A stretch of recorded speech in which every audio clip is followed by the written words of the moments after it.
നമസ്തേ. ആരും അറിയാതെ നൽകുന്ന സഹായങ്ങളാണ് കൂടുതൽ സന്തോഷകരം. അവിടെ മനസ്സിന്റെ വിശുദ്ധിയും പ്രാർത്ഥനകളും ഒക്കെ ഉണ്ടാകും.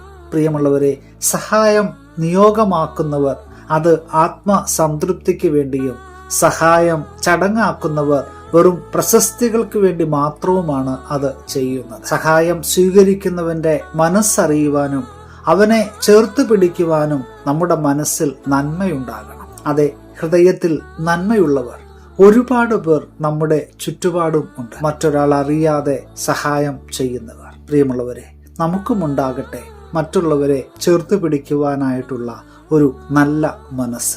നല്ലത് മാത്രം കാണുവാനും നല്ലത് മാത്രം ചിന്തിക്കുവാനും നല്ലത് മാത്രം പ്രവർത്തിക്കുവാനും ദൈവം നമ്മെയും സഹായിക്കുമാറാകട്ടെ. പുതിയ ദിനം അനുഗ്രഹത്തിന്റെ നല്ല ദിനമായി തീരട്ടെ എന്ന് പ്രാർത്ഥിക്കുകയാണ്. Have A blessed day.